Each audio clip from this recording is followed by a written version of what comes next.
Oh, we're live. We're live. Okay. I'm going to clip this. It's fine. It's fine. Get Okay. the shakes out. Hang on. There we go. Okay. So we are here today at Road to the Horse 2026, and I'm interviewing some of our Mustang adopters. This is Alec Fourman. He adopted his first Mustang how long ago? 2 years ago in August. It'll be Okay. 2 years. Yeah. Okay. Very good. She's been a challenge, but also good at the same time. We've had our issues, but she's been a great horse and a great partner. She's beautiful. Mhm. She's got a great mind on her, and I would just tell anybody to get one. I mean, that's all there is to it. Yeah. Are you ready for another one? Yeah, always. Yeah, always. I'm always ready for another one. Welcome to the club. It's the best addiction ever, right? Like Mhm. because you get one and you get the dopamine releases and all the fun aspects of it when you make those milestones and achievements, and then it's gone, Yeah. and you want it Like again, that again. and you want it Exactly. again. You want to Mhm. experience it Yeah. again. So yeah. Well, and it's cool because it's something wild and it doesn't need you, Right. but to have it want to interact with you and want that relationship. Exactly. And y'all, it's a love-hate relationship. I think she loves me sometimes, but she's also a very independent horse. Mm-hmm. And I really enjoy that about her because I know that I can take her away from our herd Mm-hmm. and she's with me. Yeah. And she's solid and with me. And she doesn't space out. She doesn't freak out. Yeah. And she's right there. And it's easy. It's fun. Awesome. Yeah. Cool. Well, tell me a little bit about y'all, like HMA. How old is she? So Yala is 6 this year, and she's from the Sheepshead Creek HMA out in Oregon. And I adopted her through Fall Creek Falls. Meg, Yes, Meg, which I you brought actually her, hauled her yes. from the adoption event.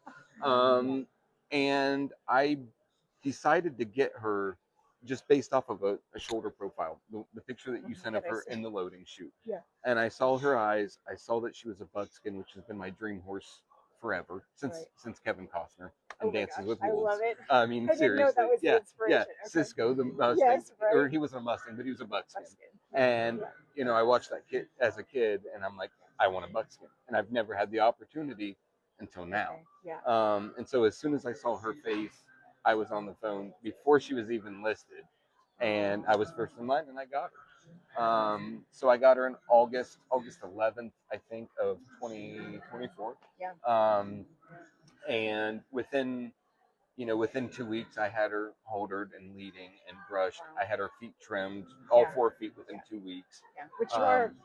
I am a farrier also, but well done. So I'm a walking Yeah. cowboy, right? Like I spend more time underneath them than I do on them. Yeah. And it's just been a really neat experience. And once you can watch that transition from wild into a companion, yes, it's also really good therapy, right? Yeah. So For sure. when you can start to have this conversation with a horse and they're starting to listening and responding back to you and telling you what they like and what they don't like, it becomes a really cool conversation and a dialogue. Yeah. So, I love that you use the word conversation, that you see it like that. Right. It's not just you coming in and, placing on that horse what you want it to do, your expectations and your intentions, but you're allowing the horse to have feedback to you and having that conversation. Absolutely. And I feel like with all horses, but Mustangs in particular, right? Because they do have that fight or flight situation.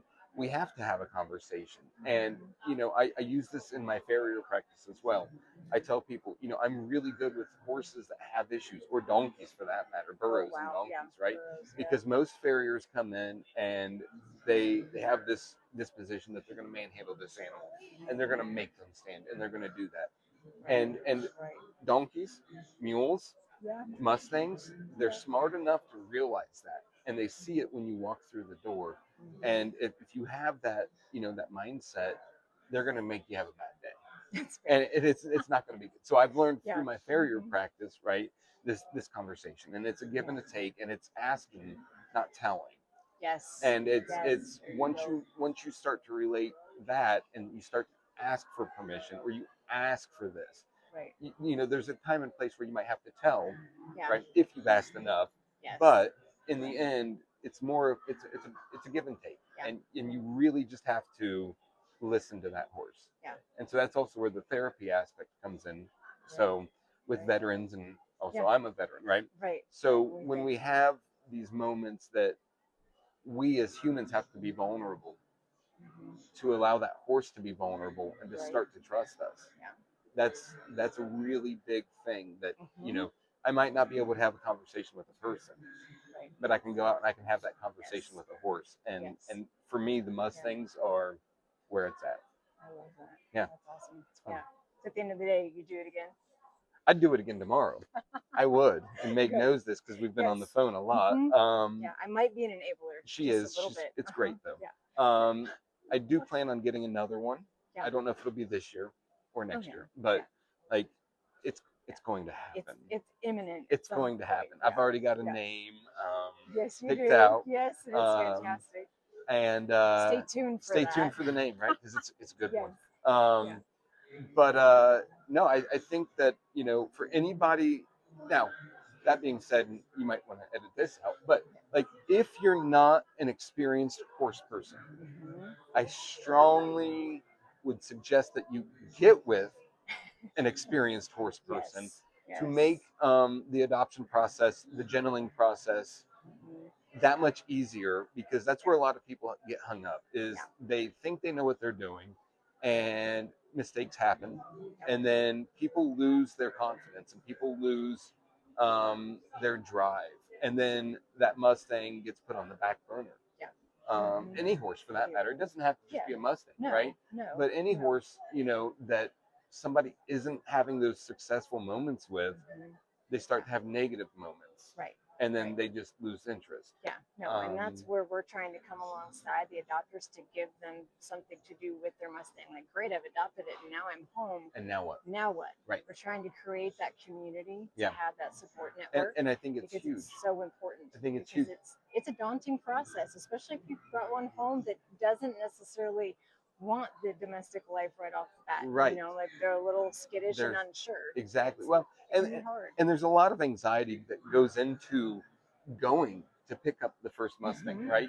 You have to go to the adoption event or one of the holding facilities, and you load them up, and Right. then you drive them halfway across the country, Yes. and you've got this wild animal on the back of your trailer, and you're going, I hope I don't have a trailer fault, a vehicle fault, because now what are we going to do? Right. We Right? have a wild horse in there. We It's a can't 50 just take 50. it off. Like you got to hope for the best and go. Yes. And then getting home, right, is that's the next scary thing. You have a round pin setup, you back it, Yeah. the trailer in, then you Mhm. got to get the trailer out. Yeah. And there's all these little tiny things that you're going, am I really making the right decision? Mhm. But if you know what you're doing with horses and training, or you have a good, strong foundation, Yeah. once you work through all those anxieties and everything, it is one of the best experiences ever. Yeah. Yeah, that's where I'm at with it. I think that's awesome. And one day I'd love to get another one and go to some of the competitions, but Yes. I would with love being to a see you full-time there. farrier, I know. it's difficult. Yeah, you're slightly in I'm demand. slightly in demand, Yeah, right? yeah. So, there's um, very few of you out there in the world. We need good farriers. exactly. So it's important. But yeah, and Yeah. I mean, I would just recommend anybody. First of all, there's so many Mustangs that Yeah. don't have homes, and yet, you know, we're at an amazing event, Yeah. and these horses are, you know, they're beautiful, right? Every horse is beautiful, and these are very well bred horses. Yeah. But for me, I can look at these and go, yeah, that's a nice horse, Yeah. but I still want to go home to my To Mustang, Yeah. right? Because she's what drives me and what excites me. Yeah. And she's a mutt, right? Yeah, but she's a But beautiful. she's a beautiful buckskin. Stay tuned. I will have to show you she's all a some beautiful photos buckskin. of her. She is stunning. She's lovely. Yeah, and so that's the thing though. There's 60,000 in holding, roughly. Yeah, at least 60,000, right? Yeah.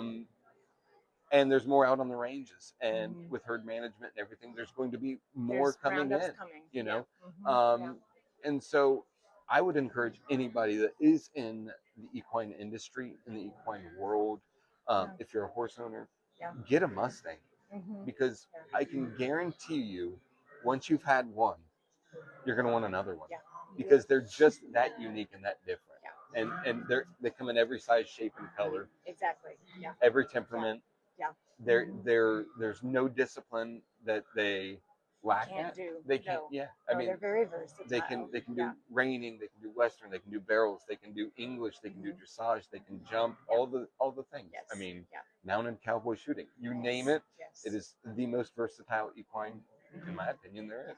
Yeah, yeah, and there's thousands of them for you to go pick one that's going to be well suited, conformationally speaking, Yeah, for the discipline that you're looking you for. can literally So, go and pick yeah. exactly the one you want. Yeah. So, Well, I appreciate your no time, worries. and you all look for Alec. He's also got branded apparel, supporting the veterans in our country. So, yeah, thank you so much. Awesome. Thank you. Later. Yeah, enjoy. Yeah, you too.